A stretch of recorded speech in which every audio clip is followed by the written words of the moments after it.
Capítulo 1. A maior parte dos mortais, Paulino, queixa-se da malevolência da natureza, porque estamos destinados a um momento da eternidade.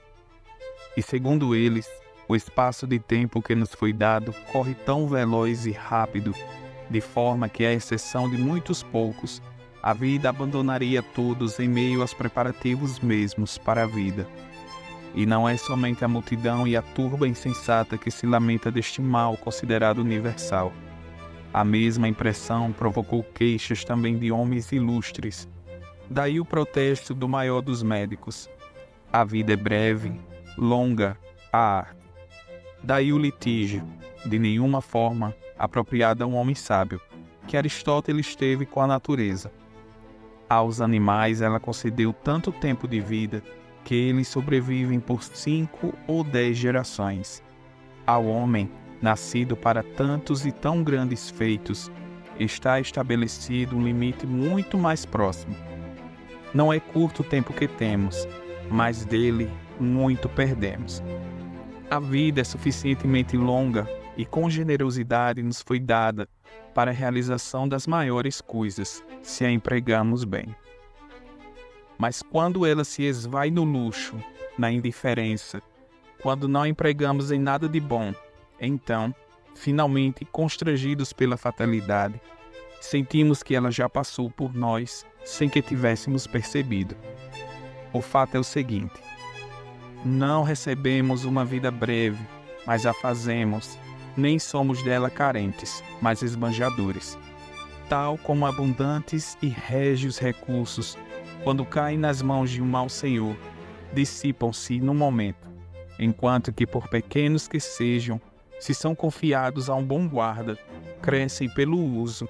Assim também nossa vida se estende por muito tempo, para aquele que sabe dela bem dispor. Capítulo 2. Por que nos queixamos da natureza? Ela mostrou-se benevolente. A vida, se souberes utilizá-la, é longa. Mas uma avareza insaciável apossa-se de um, de outro, uma laboriosa dedicação às atividades inúteis. Um embriaga-se de vinho, outro entorpece-se na inatividade. A este, uma ambição sempre dependente das opiniões alheias o esgota. Um incontido desejo de comerciar leva aquele a percorrer todas as terras e todos os mares, na esperança de lucro. A paixão pelos assuntos militares atormenta alguns, sempre preocupados com perigos alheios ou inquietos com seus próprios. Há os que, por uma servidão voluntária, se desgastam numa ingrata solicitude a seus superiores. A busca da beleza de um, outro, ou o cuidado com sua própria, ocupa muitos, a maioria, que não persegue nenhum objetivo fixo, é atirada a novos desígnios por uma vaga e inconstante leviandade. Desgostando-se com isso, alguns não definiram para onde dirigir sua vida, e o destino surpreende-os, esgotados e bocejantes, de tal forma que não duvido ser verdadeiro o que disse, à maneira de oráculo, o maior dos poetas: pequena é a parte da vida que vivemos, pois todo o restante não é vida, mas tempo. Os vícios atacam-nos e rodeiam-nos de todos os lados e permitem que nos reergamos, nem que os olhos se voltem para discernir a verdade, mantendo-os submersos, pregados às paixões. Nunca é permitido às suas vítimas voltar a si. Se por acaso acontecer de encontrarem alguma trégua, ainda assim, tal como no fundo do mar, no qual mesmo após a tempestade, ainda há agitação. Eles ainda assim são o joguete das paixões, e nenhum repouso lhes é concedido. Pensas que falo daqueles cujos vícios são declarados? Vê aqueles cuja fortuna faz acorrer a multidão. São sufocados pelos seus bens. A quantos as riquezas não são um peso? Quantos não verteram seu sangue por causa da sua eloquência e da presteza diária com que exibiam seus talentos? Quantos não estão pálidos por causa de seus contínuos prazeres? A quantos a vasta multidão de clientes não dá nenhuma liberdade. Passa os olhos por todos, desde os mais pequenos até os mais poderosos. Este advoga, aquele assiste, um é acusado, o outro defende e o outro ainda julga. Ninguém reivindica nada para si. Todos consomem mutuamente suas vidas.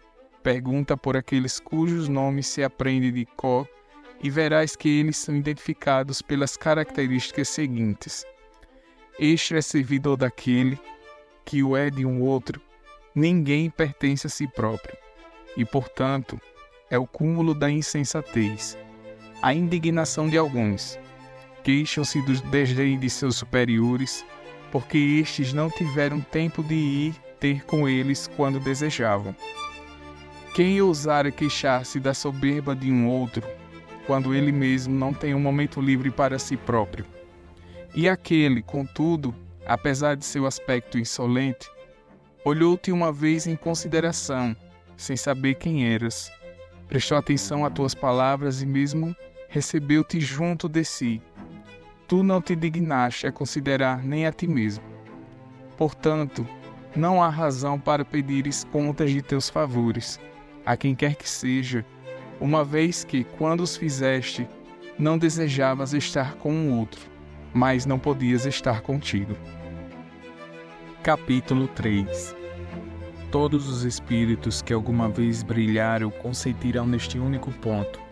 Jamais se cansarão de se espantar com a cegueira das mentes humanas. Não se suporta que as propriedades sejam invadidas por ninguém. E se houver uma pequena discórdia quanto à medida de seus limites, os homens recorrem a pedras e armas. No entanto, permitem que outros se intrometam em suas vidas, a ponto de eles próprios induzirem seus futuros possessores. Não se encontra ninguém que queira dividir seu dinheiro, mas a vida entre quantos cada um a distribui.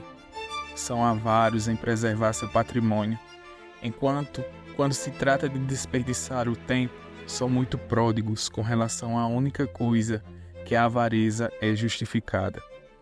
Por isso, agrada-me interrogar um qualquer dentre a multidão dos mais velhos. Vemos que chegaste ao fim da vida. Contas já 100 ou mais anos. Vamos, faz o cômputo de tua existência. Calcula quanto deste tempo credor, amante, superior ou cliente, te subtraiu, e quanto ainda as querelas conjugais, as reprimendas aos escravos, as atarafadas perambulações pela cidade. Acrescenta as doenças que nós próprios nos causamos e também todo o tempo perdido. Verás que tem menos anos de vida do que contas. Faz um esforço de memória. Quanto tiveste uma resolução seguida, quão poucas vezes um dia qualquer decorreu como planejaras. Quando empregaste teu tempo contigo mesmo, quando mantiveste a aparência imperturbável, o ânimo intrépido. Quantas obras fizeste para ti próprio? Quantos não terão esbanjado tua vida sem que percebesses o que estavas perdendo? O quanto de tua vida não subtraíram sofrimentos desnecessários, tolos contentamentos, ávidas paixões, inúteis conversações, e quão pouco te restou de tudo que era teu. Compreendes que morres prematuramente. Qual é, pois, o motivo? Vivestes como se fosses viver para sempre. Nunca vos ocorreu que sois frágeis, não notais quanto tempo já passou. Vós os perdeis, como se ele fosse farto e abundante, ao passo que aquele mesmo dia é dado ao serviço de outro homem e outra coisa seja último. Como mortais, vos aterrorizais de tudo, mas desejai tudo como se fosseis imortais. Ouvirás muitos dizerem: aos 50 anos me refugiarei no ócio, aos 60 estarei livre de meus encargos. E que fiador tens de uma vida tão longa? E quem garantirá que tudo irá conforme planejas? Não te envergonhes de reservar para ti apenas as sobras da vida e destinar a meditação somente à idade que já não serve mais para nada? Quão tarde começas a viver, quando já é hora de deixar de fazê-lo? Que negligência tão louca dos mortais, de adiar para o 50º ou 60º ano os prudentes juízos, e a partir deste ponto, ao qual poucos chegaram, querer começar a viver.